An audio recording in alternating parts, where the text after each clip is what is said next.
آدم علیہ السلام کے زمانے میں قربانی کا جو قانون تھا اس کے قبول ہونے کی نشانی طے تھی، اور وہ یہ کہ آسمان سے ایک آگ نمودار ہوتی اور اس قربانی کو جلا دیتی۔ اس کا مطلب تھا قربانی قبول ہو چکی ہے، اور اگر آگ قربانی کو نہ جلاتی تو سمجھ لیا جاتا کہ قربانی قبول نہیں ہوئی۔ آخر قربانی کا دن آ پہنچا۔ حابیل نے اپنے مویشیوں میں سے ایک بہترین جانور لیا اور قربان گاہ میں لا کر اللہ کے حضور پیش کر دیا۔ دوسری طرف قابیل نے اپنی کھیتی کے غلے میں سے ردی قسم کا غلہ قربانی کے لیے پیش کیا۔ دوسرے دن دونوں قربان گاہ پہنچے تو انہوں نے دیکھا کہ حابیل کی قربانی قبول ہو چکی ہے، جبکہ قابیل کی قربانی کو آگ نے چھوا تک نہیں تھا۔ یہ دیکھ کر قابیل حابیل پر غضبناک ہوا۔ شیطان نے بھی اسے وسوسے میں مبتلا کیا کہ اپنے بھائی کو قتل کر دے۔ اس نے اپنے بھائی حابیل کو جان سے مار ڈالنے کا پختہ ارادہ کر لیا۔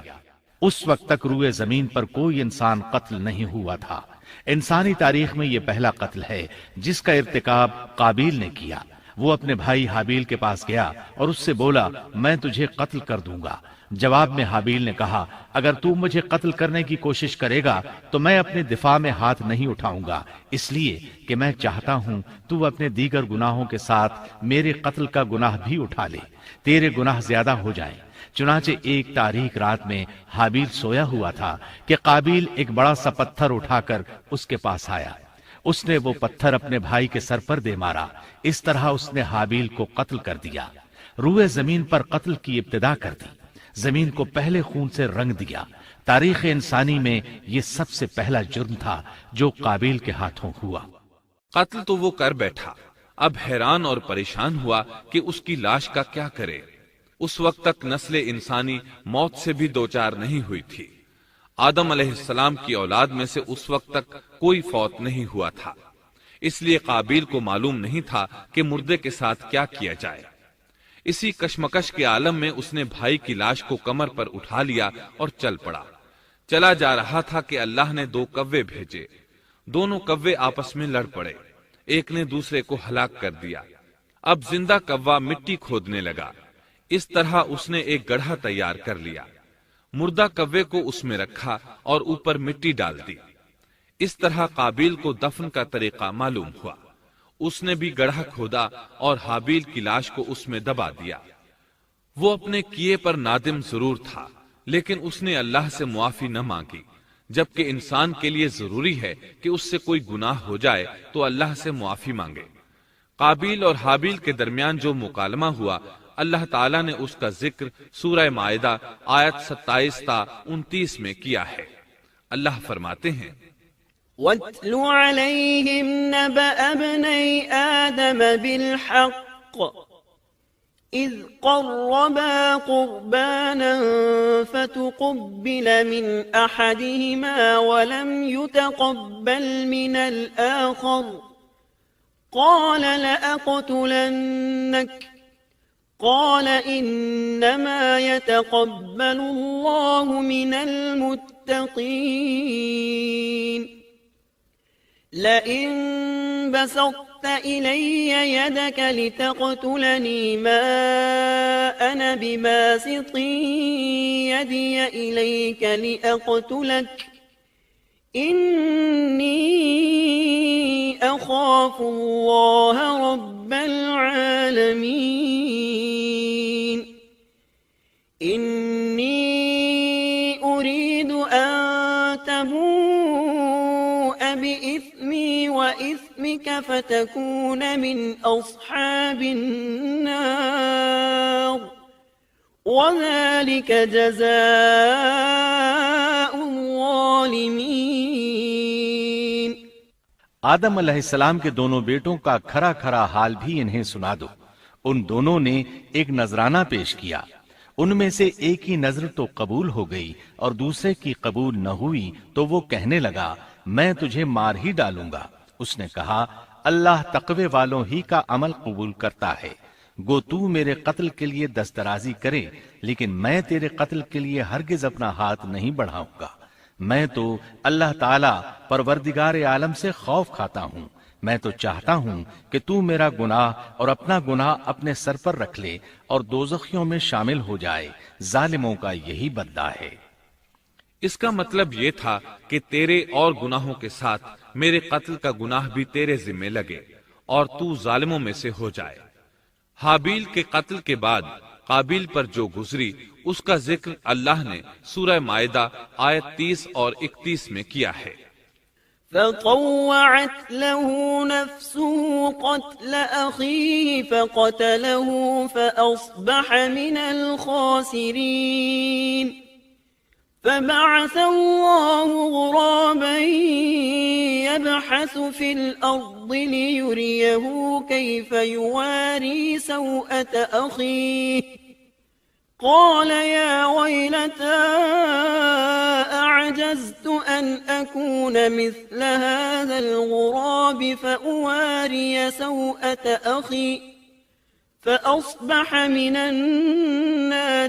النادمين۔ پس اسے اس کے نفس نے اپنے بھائی کے قتل پر آمادہ کر دیا اور اس نے اسے قتل کر ڈالا، اس سے وہ نقصان والوں میں سے ہو گیا۔ پھر اللہ تعالیٰ نے ایک کوے کو بھیجا جو زمین کھود رہا تھا تاکہ اسے دکھائے کہ وہ کس طرح اپنے بھائی کی ناش کو چھپا سکتا ہے۔ وہ کہنے لگا، ہائے افسوس، کیا میں ایسا کرنے سے بھی گیا گزرا ہو گیا کہ اس کوے کی طرح اپنے بھائی کی لاش کو دفنا دیتا۔ پھر تو بڑا ہی پشیمان اور شرمندہ ہوا۔ امام احمد، ترمذی اور ابو داود نے سیدنا سعد بن ابی وقاص رضی اللہ عنہ سے روایت کی ہے کہ انہوں نے سیدنا عثمان رضی اللہ عنہ کی شہادت کے فتنے کے وقت فرمایا، میں گواہی دیتا ہوں کہ رسول اکرم صلی اللہ علیہ وسلم نے فرمایا تھا، ایک بہت بڑا فتنہ رونما ہوگا، اس میں بیٹھنے والا کھڑے ہونے والے سے بہتر ہوگا اور کھڑا ہونے والا چلنے والے سے بہتر ہوگا اور چلنے والا دوڑنے والے سے بہتر ہوگا۔ کسی نے کہا، اگر کوئی میرے گھر میں داخل ہو کر میری طرف ہاتھ بڑھائے تاکہ وہ مجھے قتل کر دے تو آپ صلی اللہ علیہ وسلم نے فرمایا، تو آدم علیہ السلام کے بیٹے کی طرح قتل ہو جا۔ یعنی اس فتنے میں قتل ہو جانا، حابیل کی سنت پر عمل کرتے ہوئے خود ہاتھ نہ اٹھانا، قاتل کہلانے کی بجائے مقتول ہونے کو پسند کرنا۔ اسی طرح مسند احمد کی ایک روایت میں ہے، رسول اللہ صلی اللہ علیہ وسلم نے فرمایا، دنیا میں جب بھی کوئی ظلم سے قتل ہوتا ہے تو اس کا گناہ آدم علیہ السلام کے پہلے بیٹے قابیل کی گردن پر ضرور ہوتا ہے، اس لیے کہ وہ پہلا شخص ہے جس نے ظالمانہ قتل کی ابتدا کی اور یہ ناپاک طریقہ جاری کیا۔ اس حدیث سے اس جرم کی نوعیت کا بخوبی اندازہ ہوتا ہے کہ اللہ تعالیٰ نے اس کو صرف ایک قتل قرار نہیں دیا بلکہ اس کو ایک گھناؤنی حرکت قرار دیا۔ قیامت تک آنے والے لوگ جو اس گناہ کے مرتکب ہوں گے ان کا کچھ گناہ قابیل کے حساب میں ڈالا جائے گا۔ حابیل کو قتل کرنے کے بعد قابیل نے اپنی بیوی کو ساتھ لیا اور دور دراز نرم زمین کے پاس جا کر رہائش پذیر ہو گیا اور آدم علیہ السلام کے سامنے تک نہ ہوا۔ آدم علیہ السلام پہاڑوں کے قریب ایک بستی میں رہ رہے تھے، یہ ان سے بہت دور جا بسا تھا۔ اس طرح قابیل کا آدم علیہ السلام سے رابطہ بالکل ختم ہو گیا اور اس سے ایک نئی نسل کی ابتدا ہوئی۔ فحاشی اور اریانی کو ان کے ہاں عروج حاصل تھا۔ عبادت یہ لوگ اگرچہ اللہ ہی کی کرتے تھے لیکن آدم علیہ السلام کی شریعت کے خلاف بے حیائی کے دل دادا تھے۔ تقوی کی قلت، احکام الہی کی نافرمانی اور فحاشی کا فروغ ان کے شب و روز کا معمول تھا۔ اس کے بعد لوگ دو گروہوں میں تقسیم ہو گئے، شریر اور برے لوگ قابیل کے ساتھ مل گئے اور آدم علیہ السلام کے دیگر بیٹے اور نیک لوگ آدم علیہ السلام کے ساتھ مل گئے۔ آدم علیہ السلام 960 سال زندہ رہے۔ ان کی کل عمر تو 1000 سال تھی لیکن 40 سال کم کر دی گئی۔ سیدنا ابو ہریرہ رضی اللہ عنہ بیان کرتے ہیں کہ رسول اللہ صلی اللہ علیہ وسلم نے فرمایا، جب اللہ نے آدم علیہ السلام کو پیدا فرمایا تو ان کی پیٹھ پر ہاتھ پھیرا، اس طرح قیامت تک جتنے انسان پیدا ہونے والے تھے ان کی روحیں وجود میں آ گئیں۔ پھر ہر انسان کی آنکھوں کے درمیان ایک نور رکھ کر آدم علیہ السلام کے سامنے پیش کیا۔ انہوں نے پوچھا، یا اللہ یہ کون ہیں؟ اللہ نے فرمایا یہ تیری اولاد ہے۔ ان میں سے ایک کی پیشانی کی چمک آدم علیہ السلام کو بہت اچھی لگی۔ انہوں نے پوچھا یا اللہ یہ کون ہے؟ جواب ملا یہ تیری اولاد میں سے بہت دور جا کر ہیں، ان کا نام داؤد ہے۔ پوچھا ان کی عمر کتنی ہے؟ فرمایا 60 سال۔ آدم علیہ السلام کہنے لگے یا اللہ 40 سال میری عمر میں سے ان کی عمر میں شامل کر دے۔ اس سلسلے میں دوسری روایت یوں آئی ہے، جب آدم علیہ السلام کی روح قبض کرنے کے لیے فرشتہ آیا تو وہ کہنے لگے میری عمر میں تو ابھی 40 سال باقی ہیں۔ اس وقت ان کی عمر 960 سال تھی۔ انبیاء اپنی عمر سے واقف ہوتے ہیں۔ فرشتے نے کہا کیا آپ کو یاد نہیں آپ نے اپنی عمر کے 40 سال اپنی اولاد داؤد کو ہبہ کر دیے تھے؟ رسول اللہ صلی اللہ علیہ وسلم نے فرمایا چونکہ آدم علیہ السلام نے انکار کیا تو ان کی اولاد بھی انکار کی عادی ہے۔ آدم علیہ السلام خود بھول گئے، ان کی اولاد بھی بھولتی ہے۔ آدم علیہ السلام نے خطا کی، ان کی اولاد بھی خطا کرتی ہے۔ حابیل کے قتل کے بعد اللہ تعالیٰ نے آدم اور حوا علیہم السلام کو اس کا نعم البدل عطا کیا۔ اس کا نام انہوں نے شیس رکھا۔ شیس کا مطلب ہے اللہ کا دیا ہوا تحفہ۔ حابیل کے قتل پر آدم اور حوا علیہم السلام دونوں بہت غمگین ہوئے، اس لیے اللہ نے بدلے میں انہیں شیس علیہ السلام عطا فرمائے۔ سیدنا ابو ذر غفاری رضی اللہ عنہ سے مروی ایک صحیح حدیث میں ہے کہ رسول اللہ صلی اللہ علیہ وسلم نے فرمایا اللہ تعالیٰ نے 104 صحیفے نازل فرمائے، ان میں سے 50 صحیفے شیس علیہ السلام پر نازل ہوئے۔